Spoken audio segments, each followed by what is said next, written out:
अब चलिए, आपने सीसीटीवी देख लिया, अब जरा इस सीसीटीवी फुटेजेस को, दोनों फुटेजेस को, 1:37 की फुटेज और 2:33 की फुटेज को डिकोड करने की कोशिश करते हैं। 56 मिनट की जो मिस्ट्री है इसे समझने की कोशिश करते हैं। चलिए, जानकारी आपके सामने रख रहे हैं। देखिए, पहली और दूसरी तस्वीर तो हम आपको दिखाई रहे हैं, जानकारी देखिए। 1:37 की जो तस्वीर है, कई अनसुलझे सवाल है, कई ऐसी चीजें हैं जो यहाँ पर प्रश्न खड़े कर रही हैं। ऊपर जाते हुए सीसीटीवी में ये कैद हुआ, कैसे कैद हुआ आप देख रहे हैं, धीरे धीरे सीढ़ी चढ़ रहा है और बहुत आहिस्ता आहिस्ता चढ़ रहा है, मुंह ढका हुआ है इसने पूरा।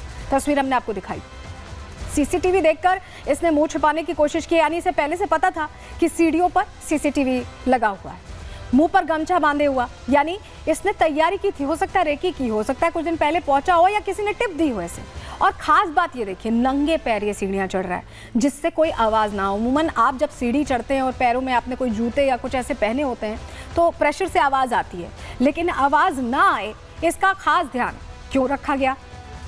क्या ये डर था कि आवाज़ आने के बाद लोगों को अंदाज़ा लग जाएगा? वहीं संदिग्ध की पीठ पर आप बैग भी देख रहे हैं, तस्वीर आप देखते रहिए, तस्वीर के साथ आप समझिए। बैग जो देख रहे हैं, हो सकता है उसके अंदर ही वो हथियार हो जिसका इस्तेमाल किया गया, जो चाकू है। चाकू काफ़ी बड़ा था क्योंकि एक अच्छा बड़ा टुकड़ा यहाँ सैफ अली खान की पीठ में चुभा हुआ था, रीढ़ के करीब पहुँच गया था, उसको निकाला गया। अब 2:33 की तस्वीर देखिए यहाँ पर। अब इस तस्वीर को डिकोड करने की कोशिश करते हैं। नीचे उतरते हुए सीसीटीवी में कैद हुआ, मुंह नहीं इसने ढका हुआ है, यानी ऐसा हो सकता है कि आपाधापी का माहौल हो, जैसे ही इसने चाकूबाजी की हो उसके बाद ये भाग रहा हो और भागते हुए ही सीढ़ी से उतरता ये संदिग्ध इस तस्वीर में आप देखिए दिखाई दे रहा है। मुंह पर इसने गमछा डालने की कोशिश की, लेकिन ये कंधे पर डला हुआ है, मुंह नहीं ढका है। यही वजह है कि मैं कह रही हूँ कि आपाधापी में भाग रहा होगा, क्योंकि शायद हमला ऐसे हो जाएगा या सैफ अली खान इस तरह से रिटेलिएट करेंगे, जवाब देंगे, ये सोचा नहीं था शायद इस संदिग्ध ने। पैरों में जूते पहनकर उतरा है, इस बार जल्दी उतरने के लिए जल्दीबाजी में जूते पहन के कैसे उतरा है, क्या इसे इतना टाइम वहाँ मिला? कई सवाल है, देखिए, इसीलिए मैं कह रही हूँ कि कई सवाल है। पहले नंगे पाँव जाना, फिर जूते पहन के उतरना, ये सारी चीज़ें हैं जो शक का दायरा उसे बड़ा भी कर रही हैं और गहरा भी रहा है शक कि क्या किसी की मदद थी यहाँ पर। क्योंकि क्या ये संभव है कि एक इकलौता शख्स ऐसे बड़े स्टार के घर में घुसे, चोरी की कोशिश करे, चाकूबाजी करे और उसके बाद भाग जाए? पहले वो मुंह ढक के जा रहा है, फिर वो मुंह खुले मुंह जा रहा है, उसकी पहचान सामने आ जा रही है। बहुत सारे फ्लॉज हैं जिसको लेकर पुलिस ये कह रही है कि अब जांच कर रहे हैं, लेकिन जांच अभी तक चल ही रही है, कुछ निष्कर्ष नहीं निकला। लेकिन चलिए, जो मैं आपसे कह रही हूँ कि चाकूबाजी की घटना हुई है, चाकूबाजी की गई और बहुत गहरी चोटें आई हैं सैफ अली खान को। कल भी हम आपको बता रहे थे कैसे गर्दन पर, रीढ़ की हड्डी, अलग अलग जगहों पर स्टैबिंग की गई। स्टैबिंग यानी जोर जोर से चाकू मारा गया प्रेशर के साथ। ये देखिए जरा, ये आप देख रहे हैं, ये इतना बड़ा चाकू का टुकड़ा मिला है, सैफ अली खान की रीढ़ की हड्डी के बिल्कुल करीब पहुंच चुका था और इसी धारदार हथियार से अटैक किया गया। तस्वीर इसलिए देखना आपको ज़रूरी है क्योंकि आप समझ पाएं कि ये घटना कितनी गंभीर है, कितनी घटना ये गंभीर है। आपने तस्वीर देख ली, इसी धारदार हथियार से सैफ पर हमला किया गया है और आप समझिए कि उसके बाद सैफ का ऑपरेशन होता है, उनकी सर्जरी होती है, वो सुरक्षित बचाए जाते हैं और उसके बाद प्लास्टिक सर्जरी भी होती है। लेकिन ज़रा आपको बताते हैं, हेल्थ बुलेटिन आज भी जारी हुआ है, तो हेल्थ बुलेटिन में आज क्या डिटेल्स डॉक्टर ने दी है, चलिए वो जानकारी जल्दी से आपके सामने रख रहे हैं, आपके लिए जानना ज़रूरी है क्योंकि हेल्थ बुलेटिन जारी हो गया है। सैफ अली खान बहुत बेटर हैं इस वक्त। लीलावती अस्पताल के डॉक्टर्स ने ये जानकारी साझा की है। सैफ को 4 मुख्य जख्म थे जो गहरे थे, डॉक्टर्स ने बताया कि ये गहरे जख्म थे जो 4 मुख्य जख्म थे और एक गर्दन और सबसे खतरनाक रीढ़ की हड्डी में था, एक गर्दन में था और सबसे ज़्यादा खतरनाक जो चाकू हमने दिखाया वो रीढ़ की हड्डी से ही निकाला गया, मैं यहाँ बताऊँ आपको, और जख्म स्पाइनल कॉर्ड तक पहुँच गया था लेकिन डैमेज नहीं हुआ। ये बहुत राहत की बात है क्योंकि अगर ऐसा होता तो बहुत मुश्किल हो जाती सैफ अली खान के लिए।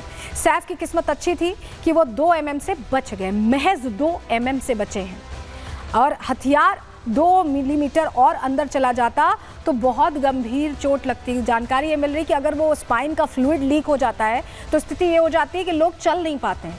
तो सैफ बाल बचे हैं और बहुत एकदम 2 मिलीमीटर के फासले से बचे हैं। सैफ अली खान को आईसीयू से स्पेशल वार्ड में अब शिफ्ट कर दिया गया। कल पूरे दिन सर्जरी देखिए रात में होती है, प्लास्टिक सर्जरी होती है, उसके बाद आईसीयू में उन्हें मॉनिटरिंग के लिए रखा जाता है और आज स्पेशल वार्ड में शिफ्ट कर दिया गया है। सैफ को अभी 1 हफ्ते तक बेड रेस्ट बताया गया, अस्पताल में रहेंगे और जो फ्लूइड लीक हुआ था वो अभी ठीक है।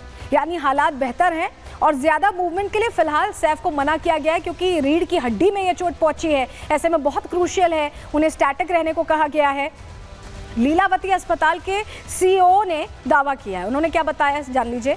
सैफ अली खान खून से लथपथ आए थे क्योंकि कई जगह स्टैबिंग हुई थी, 6 जगह वार किए गए थे और ज़ोरदार वार किए गए थे, तो ऐसे में खून से लथपथ पहुंचे थे सैफ अली खान, लेकिन शेर की तरह चल रहे थे क्योंकि उन्होंने देखिए अपने आप में सैफ अली खान रियल हीरो तो हैं ही, रियल हीरो की तरह उन्होंने अपनी फैमिली को डिफेंड किया, ये कहना होगा। और यही बात सीईओ भी कह रहे थे। अपने छोटे से 6-7 साल के बच्चे के साथ वो पहुंचे थे। तैमूर का यहाँ पर जिक्र किया जा रहा है। सैफ अली खान ने स्ट्रेचर तक नहीं मांगा और उन्हें सीधे ले जाया गया, वो चल कर गए, ये जानकारी मिल रही है। तो सैफ अली खान ने हिम्मत दिखाई अपने परिवार को बचाने की, हिम्मत दिखाई अपने बच्चे के साथ सीधे अस्पताल पहुंचने की, और ऐसे में फिलहाल बेहतर बताए जा रहे हैं। डॉक्टर्स ने और क्या कुछ जानकारी दी है सैफ अली खान की सेहत से जुड़ी, जो उनके फैंस हैं उनको सुनवा रहे हैं, सुनिए।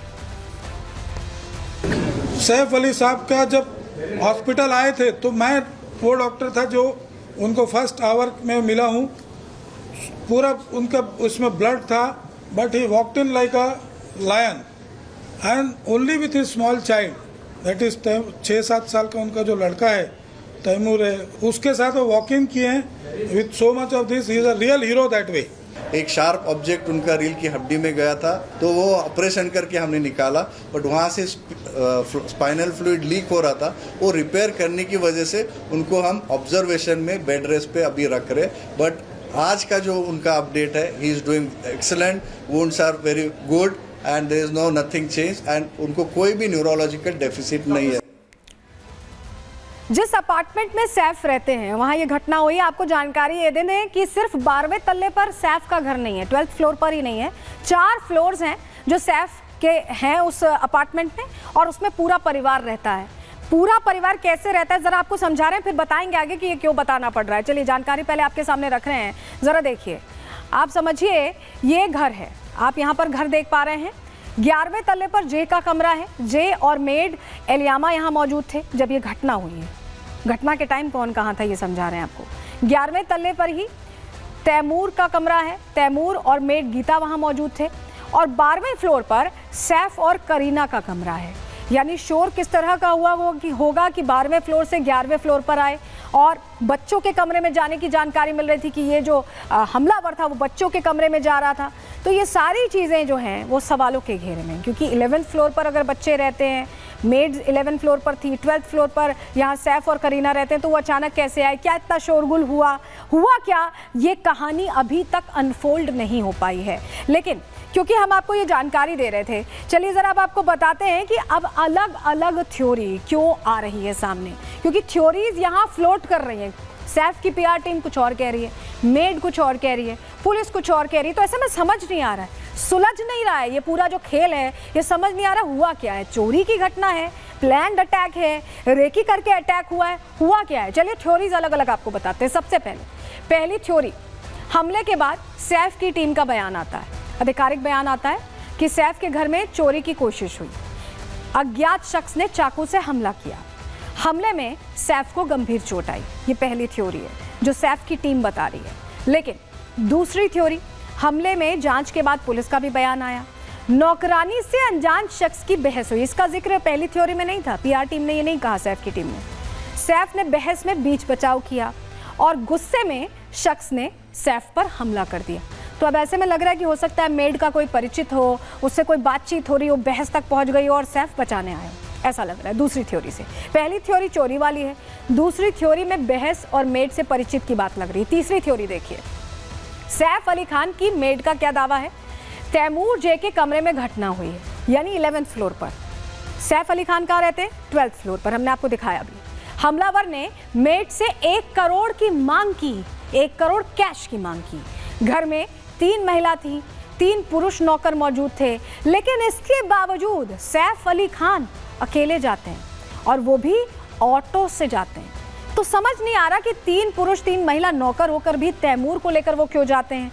क्या जो थ्योरी पहली जो थ्योरी थी जिसमें कहा गया कि चोरी की कोशिश हुई वो सच है, या दूसरी जो थ्योरी थी कि बहस हुई मेड से वो सच है, या जो तीसरी बात सामने आ रही है कि 1 करोड़ का कैश मांगा गया वो सच है। सच क्या है? सच सामने नहीं आ रहा है। सवालों के पूरी तरह से एक तरह कहें कि जाल में फंसता सच दिखाई दे रहा है।